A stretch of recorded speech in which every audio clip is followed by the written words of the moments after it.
At the time, it was the worst crash in aviation history. It was just a scene of absolute, utter devastation.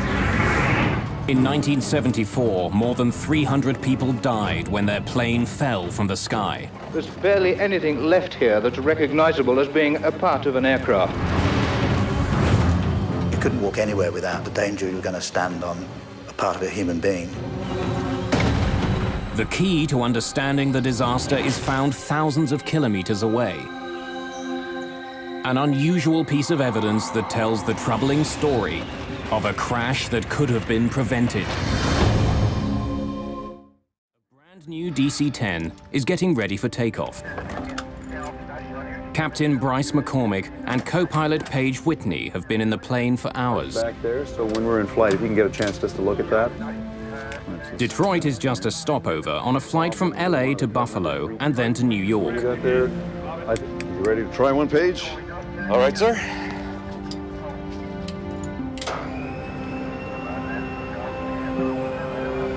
McCormick has flown the plane out from California, but Whitney is going to fly the next leg.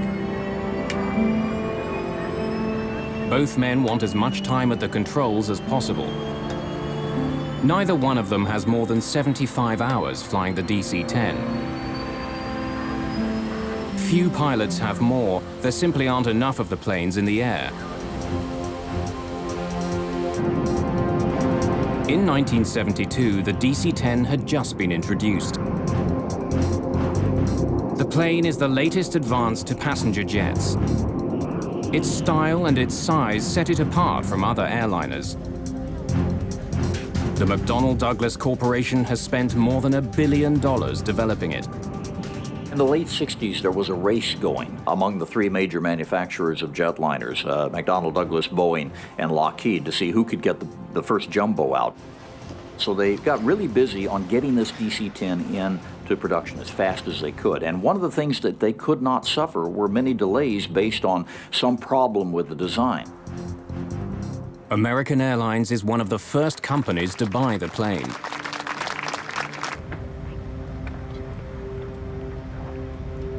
Flight 96 is one of those planes. Just the 5th DC-10 ever built.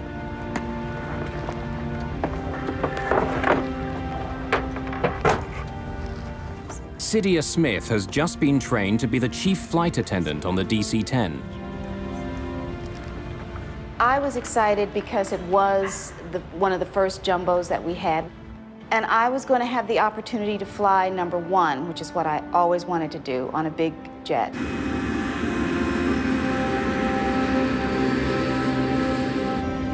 Okay, you got it?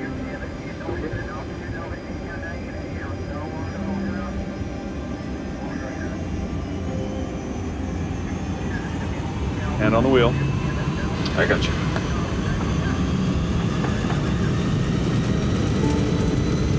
E1, rotate.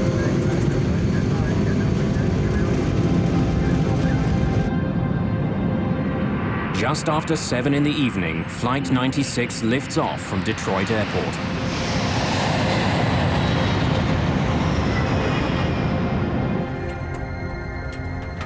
Just minutes after takeoff, the plane is rising easily through 3,500 meters over Windsor, Ontario, Canada.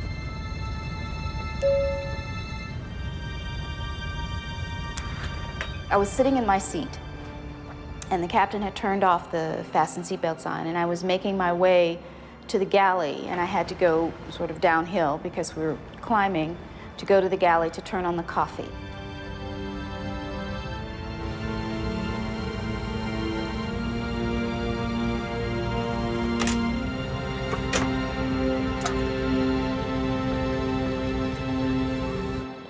When I punched the coffee and I moved over to one side, that's when it happened.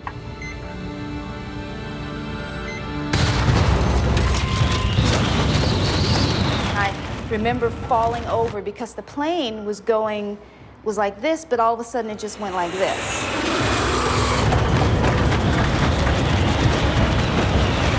I saw ceiling compartments fall, and I saw things coming out of pockets and everything, and I thought to myself, oh boy, It felt like the last day of my life. We hit something. We lost an engine here. In the cockpit, the crew is fighting for control of their jet. The throttles which control the 3 engines have snapped to idle. The plane loses almost all its thrust. The huge jet begins slowing down. The plane immediately took a huge drop. And the next thing that happened was I was hit in the face with a piece of the plane. My husband was frantically trying to find a stewardess to give me something to put a pressure on my face to stop the bleeding. Let me have it! McCormick takes over control of the plane. He and Whitney wrestle the jet level. But Flight 96 has been badly damaged. Have we got hydraulics? No, I've got full rudder here. The rudder on the tail, which controls the direction of the jet, is jammed to the right. That's forcing the plane to swing dramatically in that direction. While McCormick fights to turn his damaged plane back to Detroit, Cydia Smith is shocked to see a gaping hole in the floor of the main passenger cabin. People were asking me, what to do, and I knew that I didn't know what to tell them. Smith has been able to account for all of her passengers. But flight attendant Sandra McConnell is missing. Sandra! Can you hear me? Sandra, where are you? And finally, I saw her come out of one of the bathrooms. McConnell has to cross the hole in the floor to move to safety.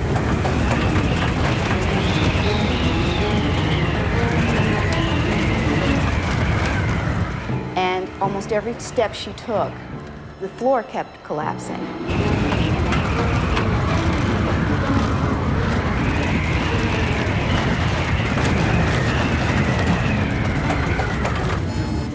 The crew brings up power to the engines on the wings. But the third engine on the tail stubbornly refuses to respond. Center, this is American Airlines Flight 96. We got an emergency. American 96, roger. Type of emergency? We've got a jammed rudder. We need to get down and make an approach. Along with his engine and his rudder, McCormick is also having trouble controlling the elevators on the tail of the plane. They help him move the massive plane up and down. They're slow to respond, but he can move them. The situation isn't completely hopeless. I think it's going to fly!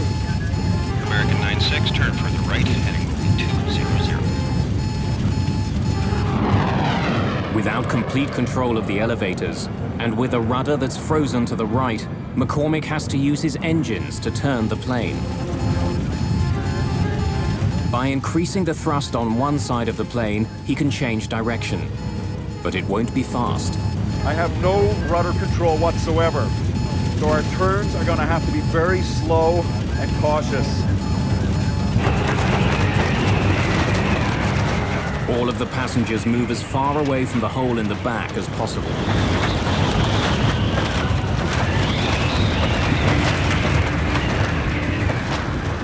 But apart from the cut to Loretta Kaminsky, so far there are no other serious injuries.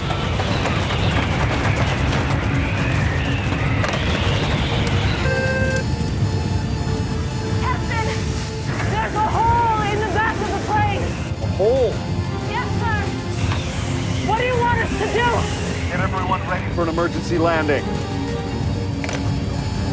Bryce McCormick's DC-10 is badly damaged. The lives of everyone on board now depend entirely on his ability to land a plane that can barely fly.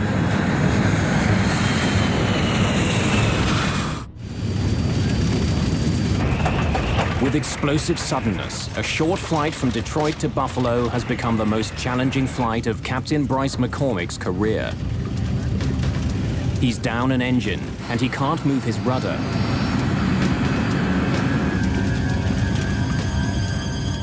As he heads back to Detroit, McCormick begins to slow his plane down so it can land safely.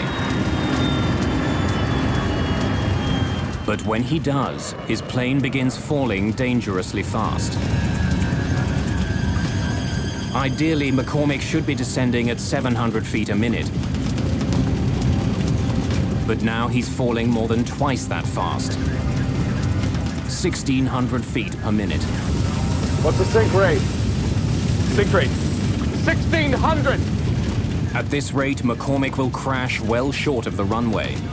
He increases power to his engines to slow his fall. Sink rate, 700. McCormick has slowed the plane's descent to 700 feet per minute. But to do that, he's had to increase his forward airspeed, which means he'll be landing far faster than usual. For the first time since the beginning of the crisis, McCormick talks to the passengers. Ladies and gentlemen, this is your captain speaking. We've had a small problem, but the plane is under control now, and we're heading back to Detroit for an emergency landing. Bryce McCormick was as calm as if he were welcoming you on the plane. As the plane nears the airport, flight attendants ask passengers to remove their shoes and any sharp pieces of jewelry. They had to take off their shoes and glasses. We collected everything in a blanket. Less than half an hour after leaving, the badly damaged DC-10 struggles back to the Detroit airport. The few minutes that it took to get back to Detroit were the longest minutes that I will ever remember spending on an airplane, because we were sure that we were not going to survive.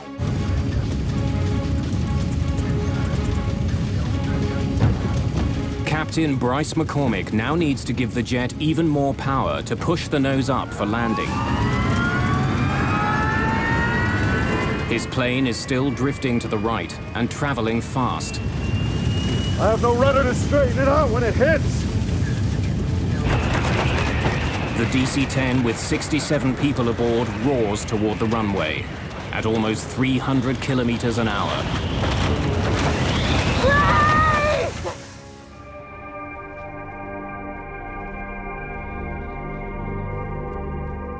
The landing was the most frightening part of the entire flight.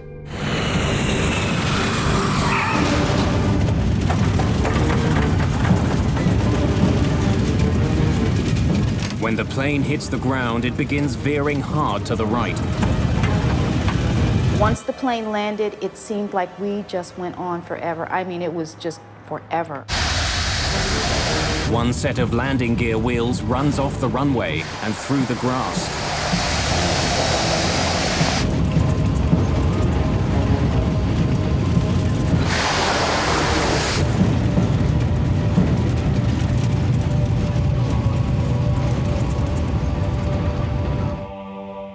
After a harrowing touchdown, the plane eventually comes to a stop just 300 meters from the end of the runway.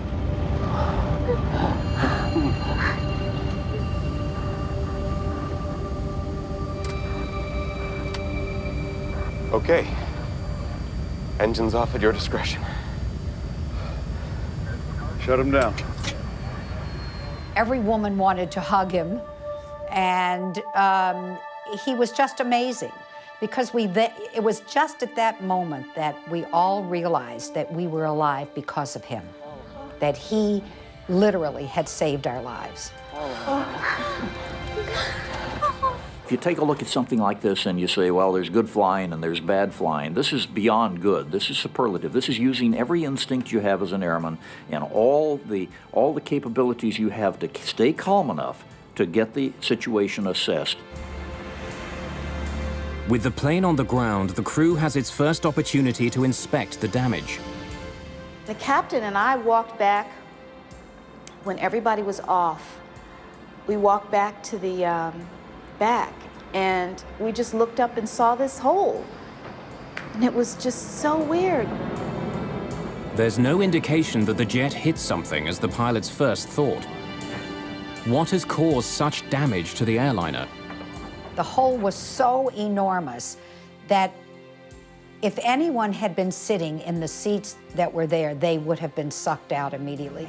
At that point, they still felt it might have been a bomb. But while the incident had happened with explosive suddenness, no indication of a bomb is found.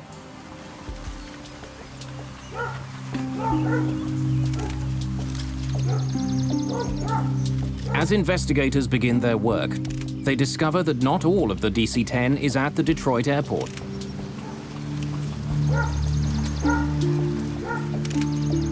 A coffin that the plane was carrying in its cargo hold is discovered 30 kilometers away from the Detroit airport, near Windsor, Ontario, Canada.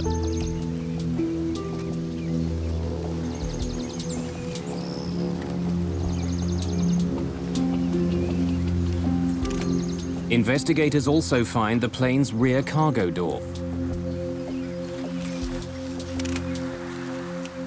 Doors are not supposed to fall off airplanes, especially since it was a rather new airplane. You would not expect something like that to happen. When they examine the cargo area of the plane, they discover that the very design of the door makes it a potential weak spot. Most doors on a jet open inward. In fact, the door is slightly larger than the frame it fits into. As the pressure builds inside a jet, this type of plug door is actually forced into the frame of the aircraft. The design makes the door extremely safe. But McDonnell Douglas designed the cargo door on the DC-10 to open outward. That decision was made to increase the amount of storage space on the plane. When it's closed, hooks on the DC-10's door grab hold of a bar on the plane's doorframe. To make sure it's closed, baggage handlers push down on a lever, which drives locking pins through the hooks, which hold them in place.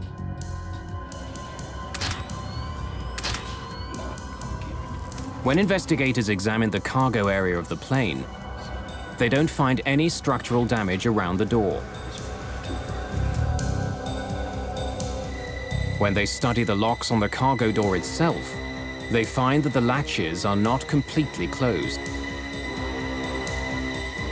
And the pins that are supposed to make sure the door is locked are not in their locked position. When we interrogated the cargo handler that closed the door, it became immediately apparent that he used excessive force to close the door. And in fact, he said he had to use his knee to get the door handle to go flush. Investigators make a frightening discovery. It's possible to close the lever on the outside of the door, even if the hooks and locking pins are not in the closed position.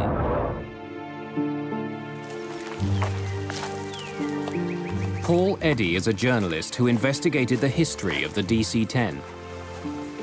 What Windsor showed is that you could actually pull the handle in order to buckle the top fixture so that the handle went home properly, but the locking pins had not gone through the spools. Engage the lever. This means that baggage handlers can believe the door is closed when it's not. Not only can the outside lever be closed without the locks being fully engaged, there's no way for the crew of the plane to know. The faulty locking pins will still turn off the warning light, even though they aren't in their proper position. The door was a ticking time bomb. As passenger jets climb, the difference between the pressure inside the plane and the pressure outside the plane grows. If a door isn't properly shut, it will blow out with explosive force. The problem on the American Airlines flight began as the plane passed through 3,500 meters. When the door blew, the coffin in the cargo hold was sucked out. When the air pressure inside the plane was released, anything that wasn't firmly attached was pulled out of the airliner. It's a really startling thing if you're not expecting it. What you've got is a lot of air stuffed inside this pressure vessel that now wants to get out. And the bigger the airplane is, the more powerful the hurricane of air leaving the airplane is during that period of time. By itself, explosive decompression does not make a plane unflyable. So why had Captain McCormick experienced such difficulties controlling his jet? Investigators take a closer look at the back of the plane's cabin and learn that the very design of the DC-10 makes it vulnerable. When the cargo door blew off, there was so much pressure on the floor of the cabin that it collapsed into the cargo compartment below. When it did, the floor ripped into some of the plane's critical control systems. When it collapsed the floor, it took the cables that controlled number 2 engine, and it took most of the cables, or impeded most of the cables that had to do with the flight controls in the back. I think it's going to fly! It left McCormick just enough control to keep his plane level. The remarkable flying of Bryce McCormick had saved the lives of everyone on board Flight 96. But there was a problem with one of the newest and most expensive planes flying over North America. In the Windsor incident, there was an obvious flaw. And that's where the NTSB said, look, here is really the smoking gun, the ability to close that thing without having all those locks engaged. Let's make sure we change this system right now. Every DC-10 operator needs to know this. I want everything checked. I want all the bolts checked first. Chuck Miller is the head of the NTSB's Aviation Safety Bureau. We have to check all the latches, okay? Every single latch. It's his responsibility to point out problems with the new DC-10 and propose solutions. He helps write the fixes he thinks McDonnell Douglas needs to make to keep the plane safe. He was a very, very professional man, and he had his investigators had enormous respect for him. Chuck didn't sit back in the office. Chuck was always on the scene. For Chuck Miller, fixing the DC-10 is a matter of professional pride.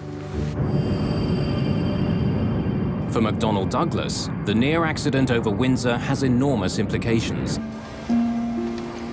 Their billion-dollar gamble came close to tumbling from the sky. If anything else goes wrong, the company itself could be at stake.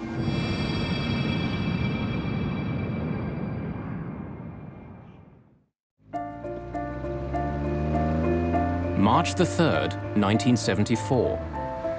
A perfect spring-like day in Paris. It's been almost 2 years since a DC-10 came close to crashing near Windsor, Ontario. Now, more than 50 of the new planes are flying around the world. One of them, Plane 29, is owned by Turkish Airlines. Normally, the last leg of this trip from Turkey to England wouldn't be very crowded. But today, the DC-10 is filling up fast. People are squeezing into seats throughout the plane. A strike at a British airline has passengers scrambling for any flight back to London. Wendy Wheel is one of many last-minute additions to the flight. A model, she's returning home after a shoot in Spain. We'd been married for 18 months, and we were about to start a family. I believe the secret of her success for modeling was not just that she was a very attractive girl and good model material, but she was generally liked by all the photographers because she had such a pleasing, lovely, light personality. With all the new passengers boarding, the flight is a little behind schedule. And it's not only the crew who are waiting. At the back of the plane is baggage handler Mohammed Mahmoudi. With all the new passengers, he's not sure if there are any more bags to load. C'est tout. Vous êtes fini. Bien, j'ai l'affaire. Not expecting any other luggage, Mahmoudi locks the rear cargo door.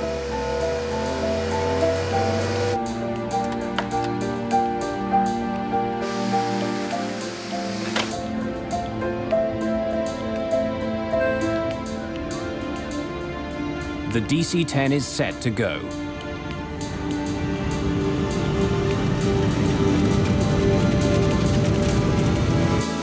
Just after 12:30 in the afternoon, THY Flight 981 lifts off into the skies above Paris.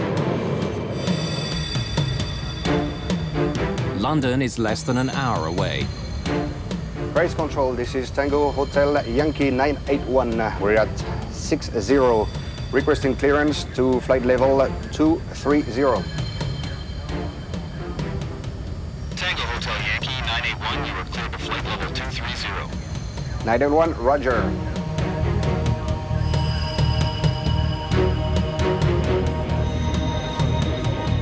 As it flies away from the airport, the DC-10 continues to gain altitude.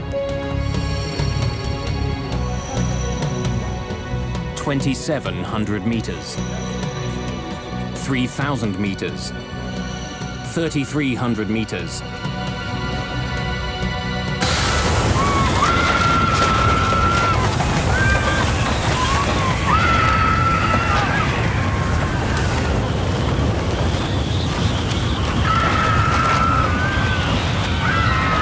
The huge jet shudders and banks to the left.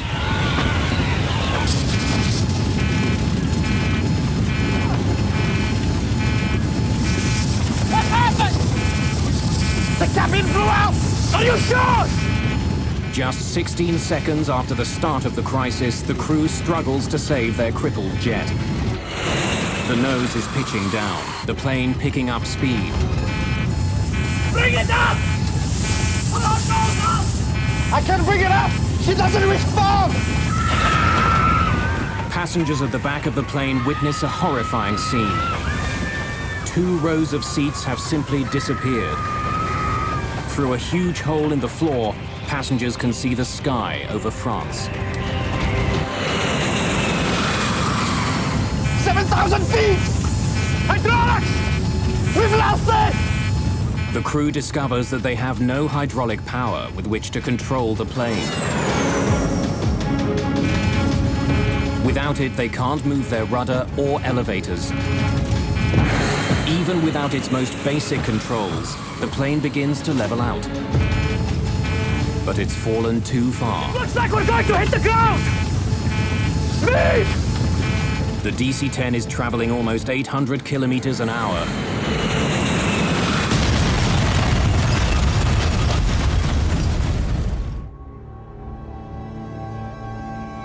The flight from Paris to London never even makes it to the English Channel. Just 9 minutes after taking off, Turkish Airways Flight 981 becomes the worst plane crash of all time.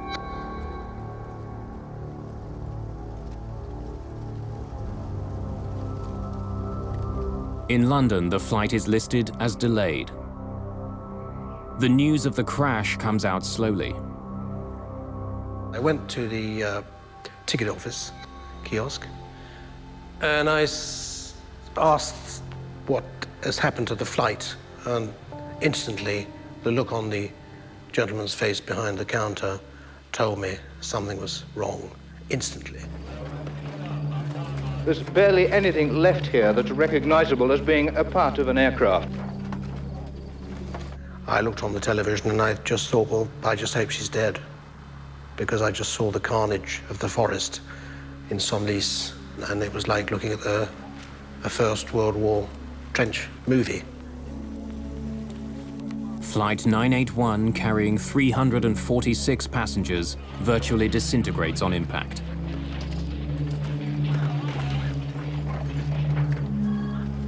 There are no survivors. It was just a scene of absolute, utter devastation.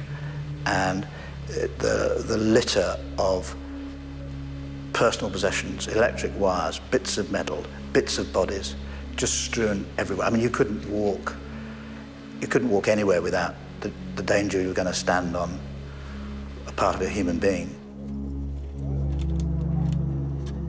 I still have nightmares about this, even though it's 33 years ago. Investigators for the French Accident Investigation Bureau are quickly on the scene. My first job was to evaluate the scope of the wreckage and to begin the first investigation on the spot. At first, I was unable to know what has happened. I was just seeing that a terrible crash has occurred and that it will be a very hard work for the investigators. Despite the enormous force of the crash, the black boxes, made of 3 layers of hardened steel and insulation, survive.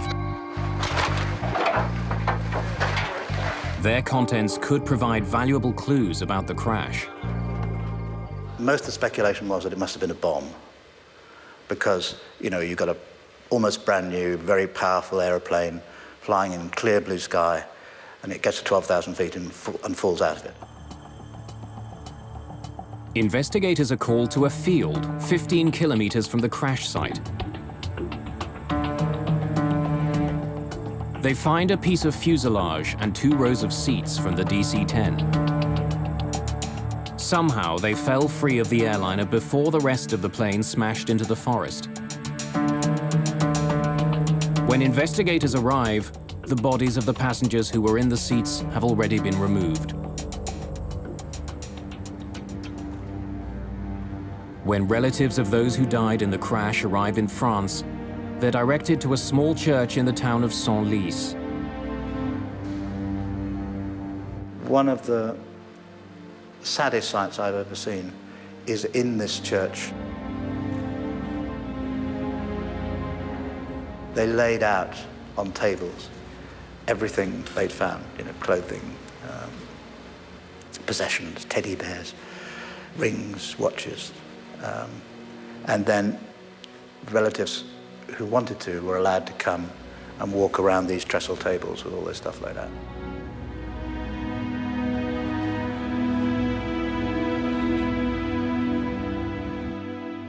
They produced a little packet with my wife's wedding ring and rings, engagement ring. It was all pretty battered up, so you can imagine the thoughts that went through my mind.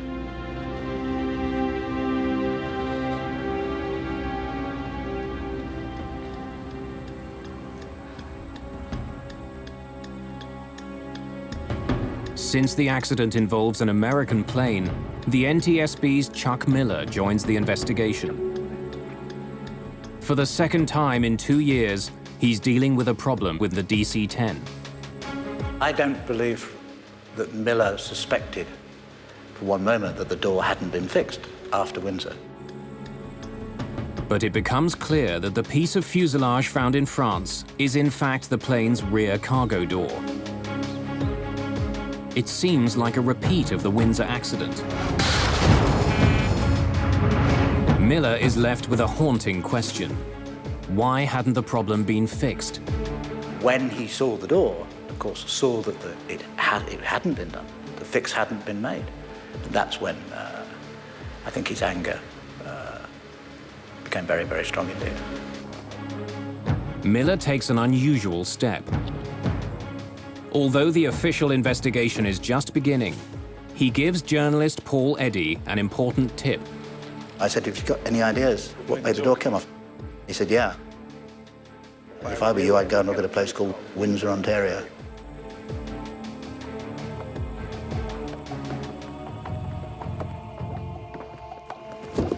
Hello. I'm Chuck Miller. Miller shares his suspicions with the French investigators. You please pass these around.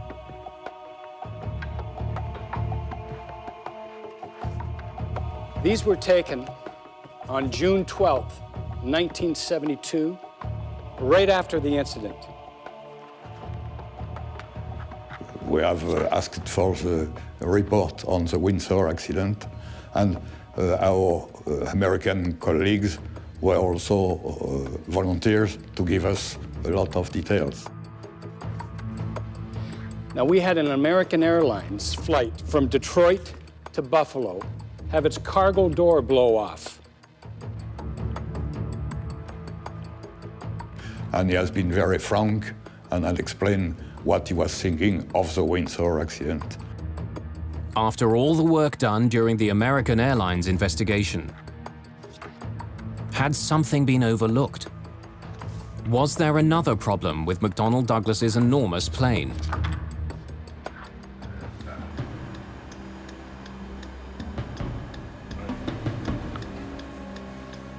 With the information from Chuck Miller, French investigators take a closer look at the plane's cargo door.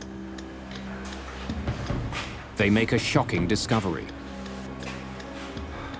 There is no new problem. It's just like the American Airlines case all over again. The latches that are supposed to hold the cargo door closed aren't locked.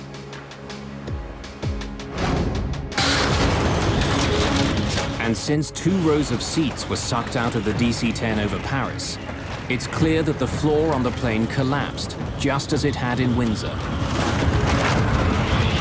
It looks like we're going to hit the ground!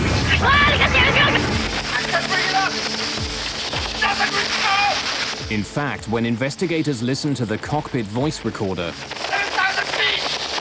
they find that the Turkish flight crew had even less control of their plane than the crew of American Airlines Flight 96.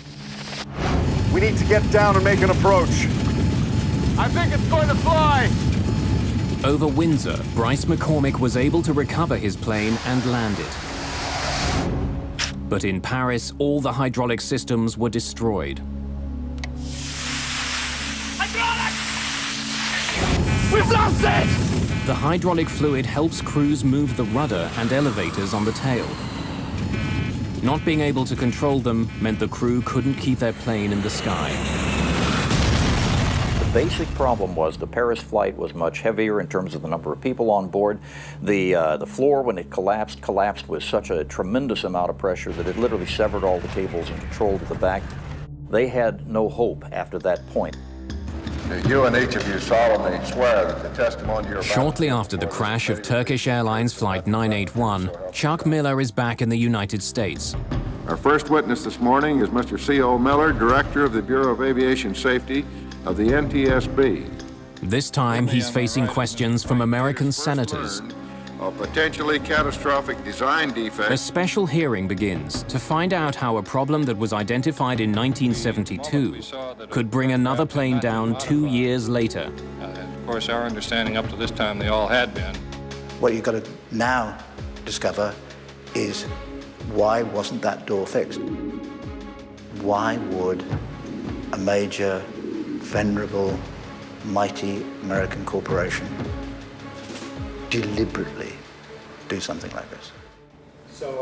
Less than a month after the near crash over Windsor, the NTSB had made 2 very specific recommendations. Miller and his investigators recommended that a change be made to the locking mechanism. Engage the lever. They wanted to make sure that it was physically impossible for baggage handlers to close the lever without the locking pins being in place. They also suggested that vents be put into the floors of all DC-10s. This would rapidly allow the pressurized cabin air to equalize without collapsing the floor. But in the 2 years since the accident, neither one of these recommendations was implemented. There is a fundamental problem at the heart of aviation safety, and that has been in the United States for a very long time, and that is that it's the job of the NTSB to discover what's happened and to come up with recommendations as to how to prevent it happening again, but it has absolutely no authority to implement them. The NTSB does not have regulatory authority. They have to turn to the FAA, as they did, and say, we want these things done. And that's where the system went wrong. If the FAA, the Federal Aviation Administration, issues an airworthiness directive, planes are pulled out of service until the proper fix is made. But as serious as the problems on the DC-10 were, no airworthiness directive was ever issued. A so-called gentleman's agreement between the head of the FAA and the head of McDonnell Douglas stopped it from happening.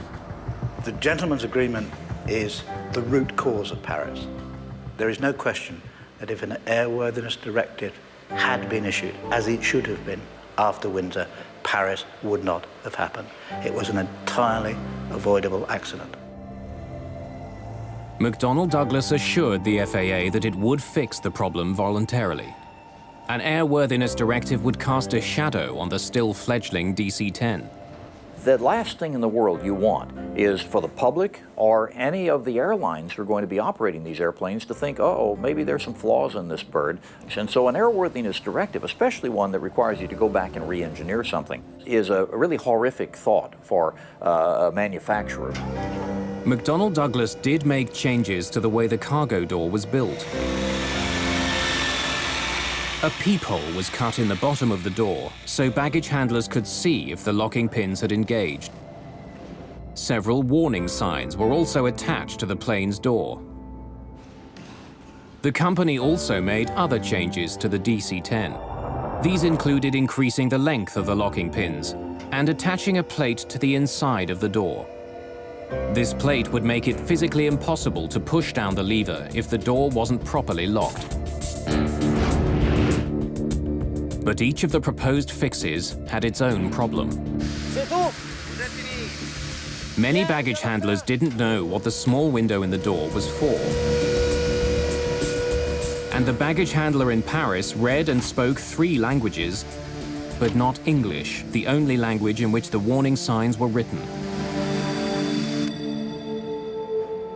The support plate that was supposed to be installed in the door was never attached to the jet that crashed in Paris. Papers confirming the completion of the work are also uncovered. But no matter what the paper trail says, the fix was never made. Again, the problem is you don't have an independent FAA inspector coming along to look and see it and then put his stamp on it because it wasn't an airworthiness directive. In the years following the Turkish Airlines crash, an enormous flurry of lawsuits are filed in California. The tragic story of the DC-10 has one more surprise in store.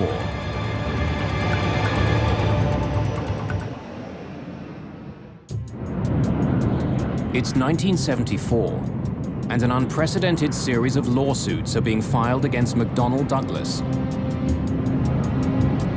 The families of those who died near Paris want someone held responsible. As time went by, I learned more and more about what actually happened and realized that it was not an accident as we would call an accident. It was totally avoidable. My goal was to expose these people. In the weeks leading up to the trial, lawyers who are involved in the case have access to the entire history of the DC-10's development. They're not the only ones who pore through the evidence. So does journalist Paul Eddy. We were determined to get to those documents and that testimony. Somebody gave us a key to the depository where the documents were, and so at night we would go in and then had a huge accumulated pile of documents to go through in order to find out what they've been up to.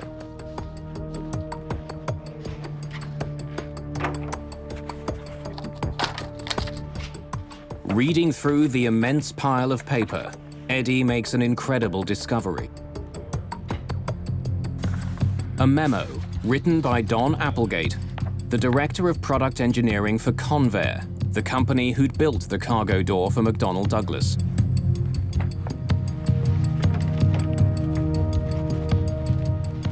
I think the point when we knew we got them was the Applegate memorandum that specifically pre-warned this would happen.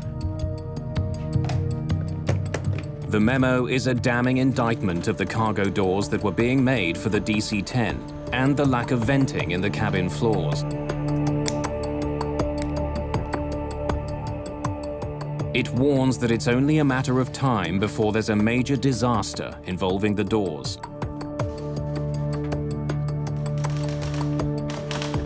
The airplane demonstrated an inherent susceptibility to catastrophic failure when exposed to explosive decompression of the cargo compartment. The memo, written just weeks after the near disaster in Windsor, recommends that immediate changes be made to the DC-10 cargo door. You know you've got them. You know you've got them because you know they knew. During the court case, another chilling find is made. Not only did McDonnell Douglas know about the problem after Windsor, they knew during the development of the DC-10. 4 years before the Paris crash, 2 years before Windsor, the cargo door failed during a pressure test. The company knew there was a problem, but the fundamental design of the door stayed the same. I could not believe a large corporation, McDonnell Douglas at the time, could do such a thing, could risk our lives, ordinary people's lives, for the sake of money. Well, in aviation, it's called tombstone technology. In other words, we always have the balance of money. And unfortunately, over the years, it has been true more times than not that we have had to wait until we had enough people die in an accident to say, you know, we really are going to have to spend the money over here. The Applegate memo and other information that comes out during the court case leads to one of the biggest settlements in the history of aviation. McDonnell Douglas paid over $80 million in damages. After the Paris crash, foolproof changes were finally made to the DC-10 cargo door. And this time, nothing was left to chance. The FAA issued an airworthiness directive that ensured the doors would never again open in mid-air. And it worked. After Paris, there wasn't another serious incident involving the cargo doors on a DC-10. But the plane's history and an intensely competitive industry did have an impact. McDonnell Douglas sold far fewer commercial DC-10s than it had once hoped for. Most of the pilots that I know who have flown the DC-10 over the years really love the old bird. She's probably a little more clunky than the 747 in terms of her heaviness of flight controls, but it's still a lovely bird to fly.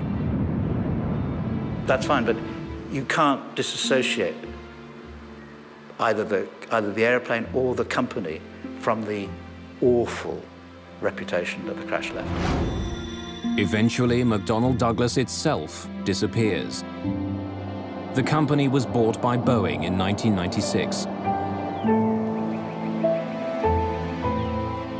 In the forest outside Paris, a monument now stands honoring those who were killed on Flight 981. A permanent reminder of one of the most disturbing crashes in the history of aviation.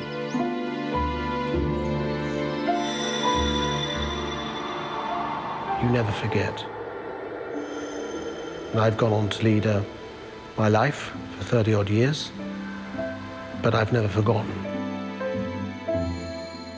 People to this day think it was an accident, and it wasn't.